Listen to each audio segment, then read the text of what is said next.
The following is presented by Elizabeth N. From January 1st to March 20th, 2015, 178 people from the United States were reported to have the measles. 74% of these cases were a result from an outbreak in Disneyland. There has been a lot of debate over the MMR vaccine and whether or not we should still be vaccinating children. On one side, people are concerned with the safety of vaccines. On the other side, people are concerned with the measles disease itself. Measles usually start off with a high fever that lasts several days. Then a rash spreads across the body. In serious cases, measles can lead to blindness, deafness, brain damage, retardation, and death. Vaccines aren't as scary as people may think. On average, there are 450 children injured from vaccines a year. There are 5,400 children injured from playing outside, 34,071 children injured from walking, and a staggering 198,807 children injured from car accidents every year. And that is just injuries. There are only 450 injuries from vaccines compared with 145,700 deaths from the measles in 2013.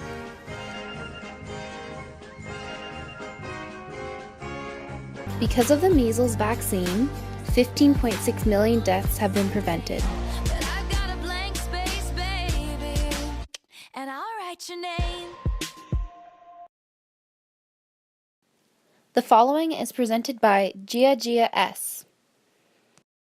Functionalism theory states that social institutions are interconnected as to create stability and control in society, and that deviance is functional as a form of social adaptation for individuals. So the negative inference of deviant behavior sees positive benefits for society. Why? Because some deviance will be used to point out the ideas of right or wrong in society, and as a consequence, the so-called rule-breaking behavior creates social agreement and cohesion regarding acceptable behaviors. So the functionalism see anti-vaccine movement as an integral part of the whole society. The existence of this movement bring about increasing public awareness of goods and bads for vaccination. If we look back in time, since 1983, when MMR immunization program was introduced for all infants, parents had become so used to vaccination their child that they lost track of their motives. And then the anti-vax supporters came along and asked, why do we still need MMR immunization if the outbreak hasn't occurred domestically for a long time? And they questioned the side effect of vaccination that may cause autism. So not until then, officials, doctors, and scientists, interested parties, vaccine supporters look back to for what mass liberty was and how the current mass situation national and international wide, and if we're still benefiting from vaccination. Because of this deviant act, there are no more scientific research conducted, more academic finding published, and more public awareness. The general public are more supportive for MMR immunization because they're more aware about the fact that there's still decent chances of getting infected by traveling abroad to another country. And in the cases of a virus outbreak, the unprotected children may get seriously infected, and the disease could cause permanent brain damage or even death. And the scientists have proven the complete irrelevance regards to vaccine and autism. So, as Durkheim would say, the deviance play a constructive role in society through its bond foregoing influence among non-deviant populations. If the collective conscience was so strong that no one would imagine violating the basic norm, change would be impossible and society won't be able to adapt to the new challenges. The following is presented by Alina B. The conflict theory states that power, not functional interdependence, holds a society together. In regards to the editorial, because the author is warning of the effects that measles can have on unvaccinated individuals, a conflict theorist would agree that power is taken away from those who cannot vaccinate by those who choose not to vaccinate. Conflict theorists argue that people that have the choice to take advantage of the medical system as it is use it to gain favor for their positions, whereas the people who are not able to vaccinate are fighting to gain more power than they have. Society tends to favor and benefit the powerful while disregarding the weak. Those who voice their opinions loudly against vaccinations tend to be in positions of influential power. In the fight against vaccinations, certain celebrities have vocalized their opposition to vaccinations and have influenced a large amount of people, but are not experts in the field of medicine and communicable diseases. Conflict theorists argue that one of the major sources of conflict is inequality. Groups act competitively against each other rather than acting cooperatively with each other. Those who do not vaccinate are choosing to ignore individuals who they hurt by their choice. While this may not be a conscious choice, as ultimately they are doing what they consider to be best for their family, they are, as a result, acting against society rather than with it. Furthermore, there is also inequality in the capitalism of healthcare. In the book, The Basics of Sociology, the author relates the AIDS crisis, another communicable disease, to conflict theorists and states that the inequality lies in the fact that there are so many uninsured individuals who also lack access to physicians. During the AIDS crisis, many were left without access to healthcare due to the stigma and unequal distribution of healthcare for a disease that affected predominantly homosexual men, those who held the least amount of power. As in the AIDS example, those who were affected by the lack of vaccinated individuals around them may not have access to readily available healthcare due to having an unequal distribution of power, and rely on herd immunity to protect them. Therefore, if less individuals are vaccinated, herd immunity is compromised.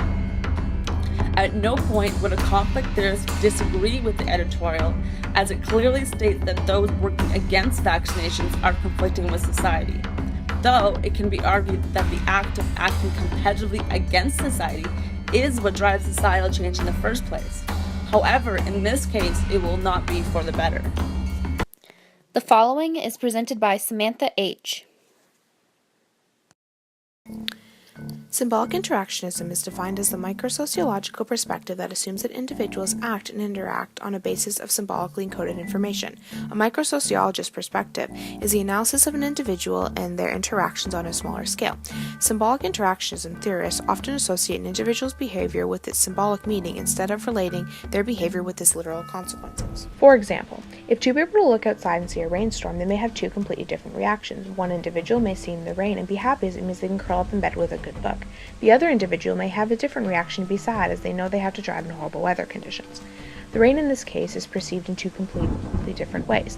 Symbolic interaction theorists believe that humans think and interact on the basis of information as a string of symbols, such as language or objects themselves. In the case of this editorial, it depends on the way the population views measles and vaccinations. To the general population, diseases are considered negative and the solution to the problem, vaccines, are considered to be positive.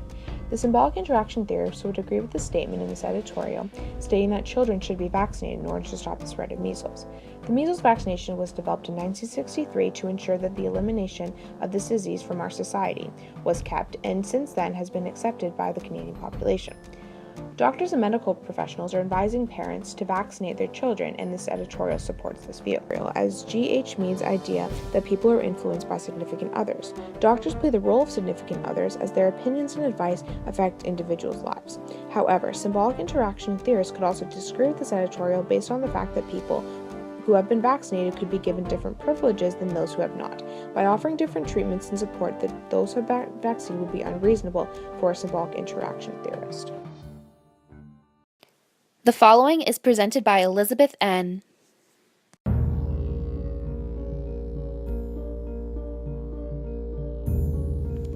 In the article, Time to Needle Measles Weasels, the author is obviously biased towards the pro-vaccination argument.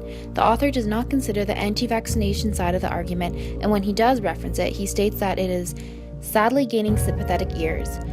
The author also uses the strawman fallacy in his argument.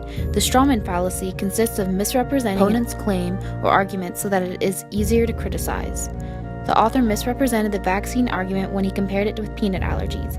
If school boards and parents can agree to remove peanuts from a classroom to protect a couple of children, we can certainly agree to vaccinate children to protect everyone.